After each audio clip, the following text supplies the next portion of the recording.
What's happening, folks? Welcome to Hunting with Tripler. In today's episode, I went garage sailing, and the truth is I only really needed one stop to have the entire day feel like it was worth having gone out in the first place. And I bought a whole bunch of items that I normally don't buy because it was just too good to pass up. Stay tuned.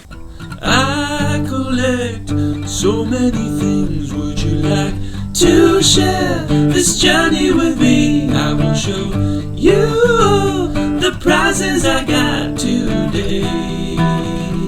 So come along with me, come on and join in the chase. Yeah! So folks, in today's episode, what we're going to be focusing on is items that I normally don't typically buy, but like I said, they were just too good to pass up. And the truth is, I needed just one sale for the entire day to have made it worth it, because most of the other sales, they were just duds, or they were items I just didn't need for my reselling business. I mean, so many times we go out garage sailing and you might feel like you have to force a purchase, and that's just something that I've gotten a lot better with this entire year, is that I'm not going to force buying something simply because it might make me money. I want to focus on the items that I know will make me money, looking at the sell-through rate, identifying just a very good value, and knowing that the flip is going to be extremely profitable. So what we'll do is I'm gonna run into the footage of me at a couple of garage sales. The one in particular was right at the beginning of the day, and then we'll spend the second half of the video kind of breaking down all of those individual items, because you just didn't really see all of it in the footage. So sit back and enjoy some pickups from Tripler that are not very normal.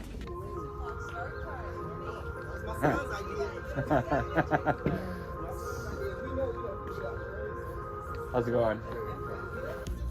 Oh yeah. How much you selling that for? I don't know. What do you think it's worth? Oh, your guess is kiss mine, man. $10. $10? Yeah. All right, I'll take that for 10.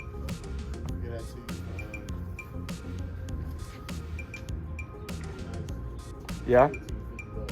$50? Okay.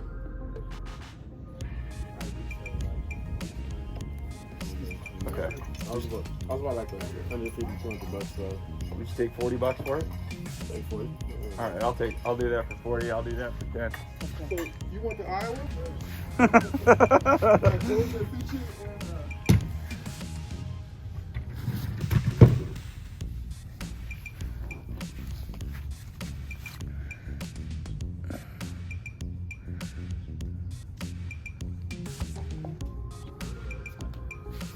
Of Kobe's? Shoes?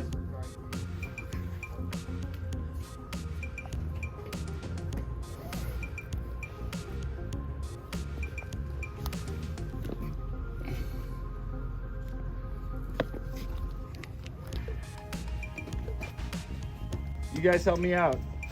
I pulled a few from here. I pulled the two drivers, I pulled the hybrid, and I pulled the loft. Okay. Well, why don't you do his stuff first? Cause Yeah. And And I'm still moving stuff. And I'm all I can tell you is like Okay, so I did 40 right here. Yep. 40 right here. You could with a dub for these. I'm not tripping. How much you want for them? You could with a dub 20? $20? Yeah. Yeah, I'll do $20 for those. That's a good price. Yeah, I mean that's. I'll do like 15. Yep. So 60, 90 there.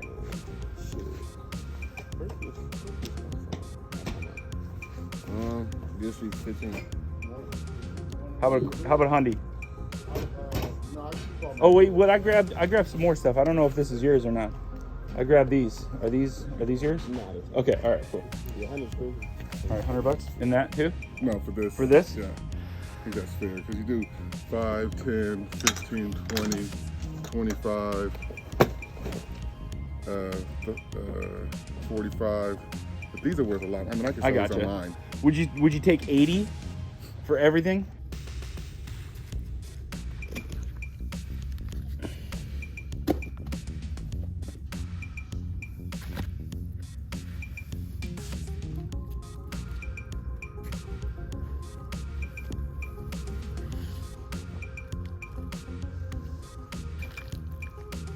just gonna say, you don't happen to have video games in there.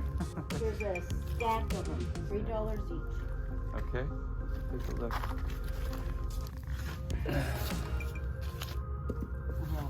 Quite a bit.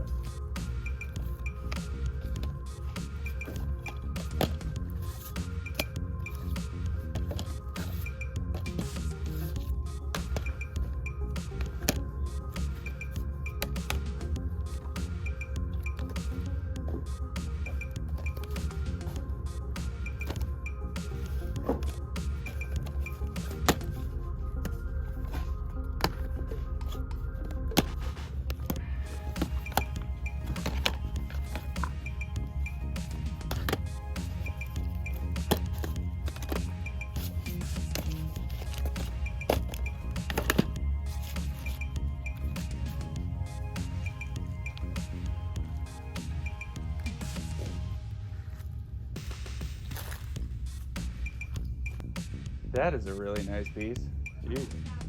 Yeah. Yeah, we were using like a outside bar. Yeah. Cover that I made for it was behind it. I gotcha. Cool. They go for quite a bit of money. I wish I knew where I could use it. Yeah. I'd be lying to you if I said we had room for it, but it is really nice. Really nice.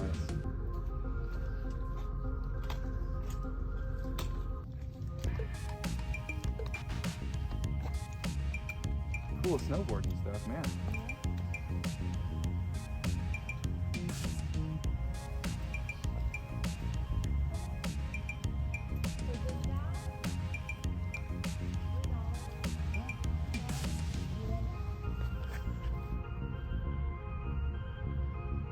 All right, thank you. So I'm gonna show you some of the obvious items that maybe some of you wouldn't be targeting, but what I'll do is I'll show you a couple of comps here so you have a better idea of why I was ecstatic with the price that he threw out. Because his initial expression was, I'm gonna be charging you a lot for these, and then his first number was 20 bucks. His next one was 15. So let's take a look. The first item here are these Kobe 11. These are the Elite Lows. These are, I think, the Master of Innovation. And you can always look just at the tag on Nikes. They show you exactly what the SKU number is or the style number is. Once you've looked that up on eBay or on Google, you have the name pretty clear, and that should give you an entrance into other comps. This particular shoe in its condition, the only thing that's really kind of bringing it down is the lace right here is pretty rough. Most of it can be wiped down. I probably will just throw them into the wash. The soles are pretty good, but on something like this in its current condition, I should probably be able to get close to 100 as it is with just a minor little kind of fix on the lace here. But generally speaking, Kobe's have just skyrocketed in price, and this is what you're looking for when you're looking for a pair of Kobe's, is that symbol right there. If you find something out there and you're getting it under probably like 20 bucks, chances are you've got something that's gonna be worth good money. Most people took care of their Kobe's. I've rarely found a pair that have been so rough that it wasn't worth picking up, because generally speaking, people just really coveted those shoes. So if you come across that symbol and you're getting them probably under 20 bucks, a lot of them have really significant value. These right here, my friends, are the Kobe 9s. And these are like the lows as well. These are the Dusty Cactus shoes. The soles here should probably clean up pretty well. This one has a more obscure version of the tag because it's a little bit harder to see, but I just think this shoe is so cool. This is a size 15, the other one was a size 14, and most people go, you just can't sell that size. And I will beg to differ. This is where you can really command a premium on some of these larger size shoes. And I know that because I wear a size 14. So buying shoes that are that large, I have to pay a little bit more for, quality shoes. This particular shoe right here in its condition, the laces are fantastic. It just needs a decent wipe down and throw it into the wash. But this one might go for as high as $150 to $180. Neither of these have the boxes. That's okay. That really doesn't kill the value. It does help tremendously if you do have it, because you can ask for a premium. But either way, This is an absolute steal for 15 bucks. These are the Air Jordan Retro 5. These are the red suedes.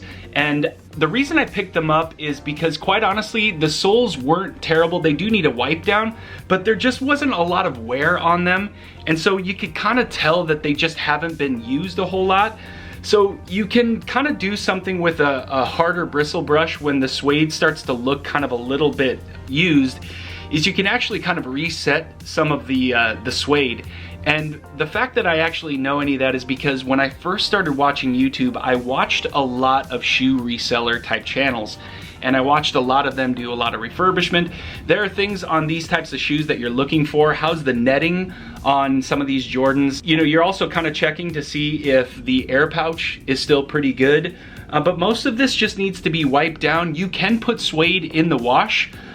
You do have to be careful though. There are areas where if you don't use like a net to protect this or a bag to protect this, some areas in the wash will start to wear down, and then you won't be able to fix that. So you just have to be careful when you are putting something like this in the wash. These should go for about 100 based on the condition they're in. The laces are really good.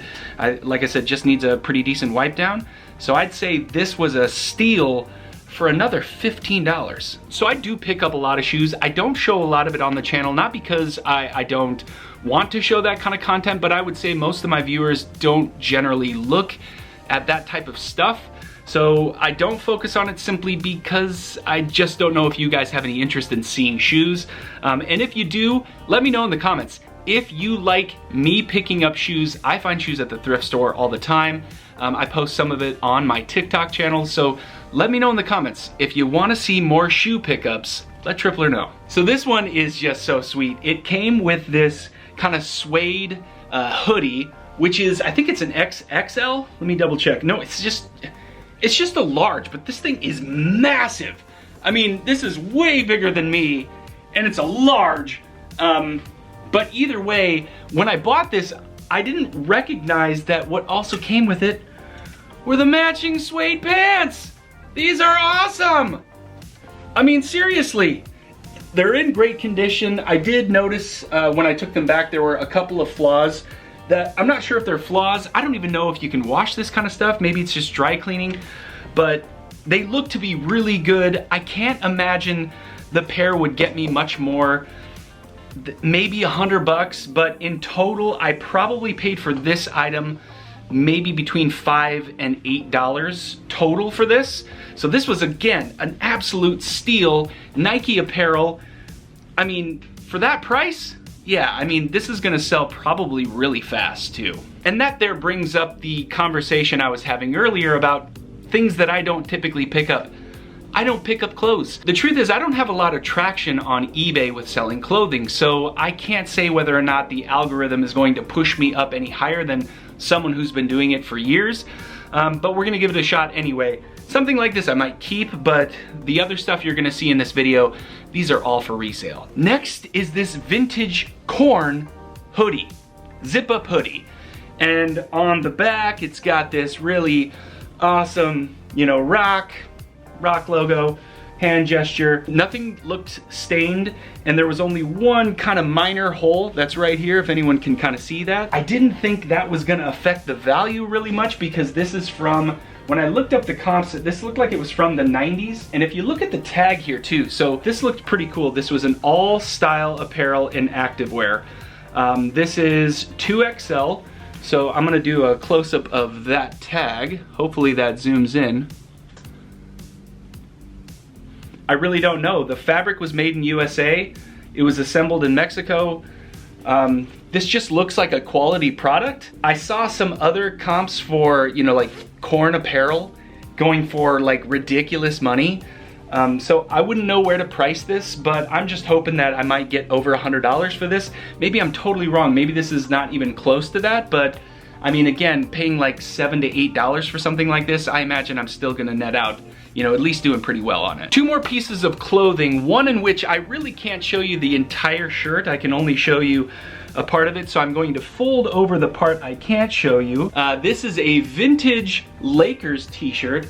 It kind of goes through all the haters of the Lakers, and this looked like it was from the mid to late 90s. It had to have been the late 90s. And I think one of these types of t-shirts could sell for about 50 to 75. Let me show you the tag.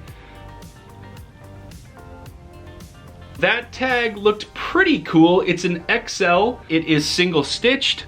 So again, the very limited knowledge I have on vintage clothing, I think this is vintage, I think this is 90s, and I'm hoping to get maybe 50 to 75 for this. I could be wrong, and I might sit on this for a long time, but it just looks super unique, and again, maybe like $5 for this. And potentially the best item that I picked up clothing-wise was this really crazy, amazing jacket. This jacket right here. This jacket right here. This jacket here is Levi's, authentic. It's an XL. Kind of take a look at the tag here, because this tag looks really sweet. I wouldn't know what you would call this. I have no idea. Can't tell if this is like crazy vintage. I can't tell if this is new, old. It looked to be in really good condition. I know there's a particular style that this would be, but just to give you guys a better look at what this would be looking like. So when I close the jacket up, sweet? Is this sweet? Is this great or not? I think this might be the best item that I picked up, and again, this is like $5 to $8 total for this. I mean, this is crazy. So I think this vintage Levi's jacket, if it's vintage or not, is probably gonna command over $100, maybe, but hopefully maybe some of you out there could educate me on this. This item here is now hooked up to my computer, and I'm going to be using this as we move forward. But this, if I decided to resell it, is going for over $200 in used condition, and I paid $40 for it. So I picked up a bunch of golf clubs. This one right here was the roughest. It's an Arrow Burner, tailor-made 3. It's got a 15 loft on it. This is a Cleveland Highbore XLS. This is a 3i, and the only problem with this is that the grip is a little rough.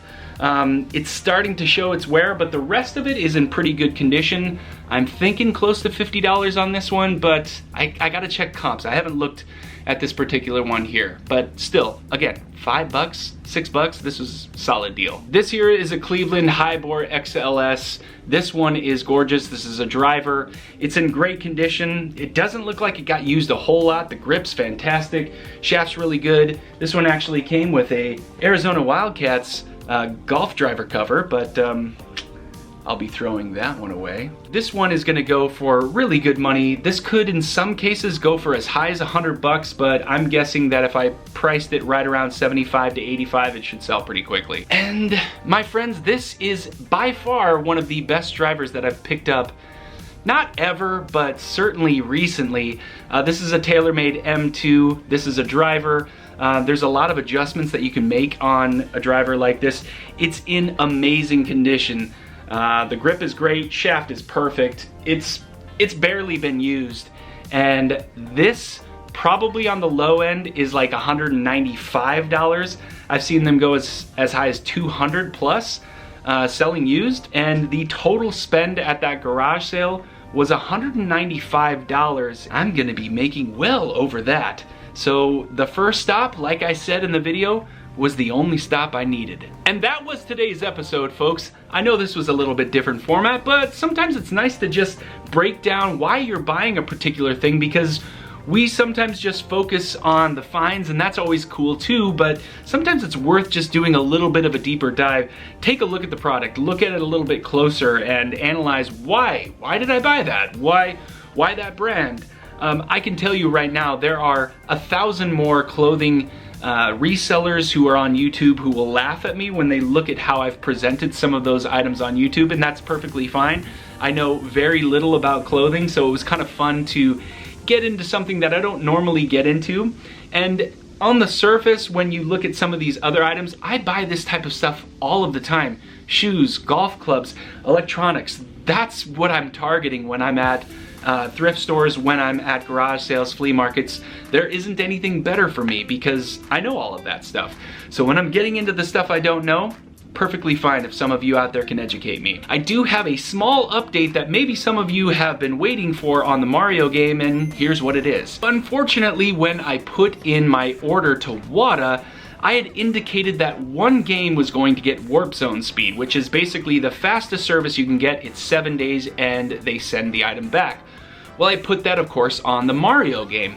And when I checked out on my invoice, it only showed the level right below that, which is, I think, Speed Zone or something else. It's basically the 35-day service. But basically, when I put my invoice in, it kicked the Mario game down into the 35-day service, and I emailed them immediately after I placed the order because, of course, if I would have seen that when I was placing the order, I could have either pulled the game out and done it all on its own.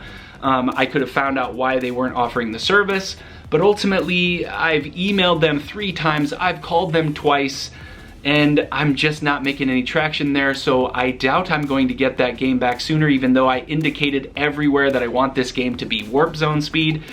Just don't think it's gonna happen, which means I'm not gonna find out anything about that game probably for 3 or 4 more weeks. So I'm really bummed out about it. But anyway, I'll be seeing you guys in a couple of days. We're gonna do the recap on how we're doing with our profit, and this week was, well, honestly, wasn't that much better, at least so far. Have a great week, guys. I'll see you in a couple of days.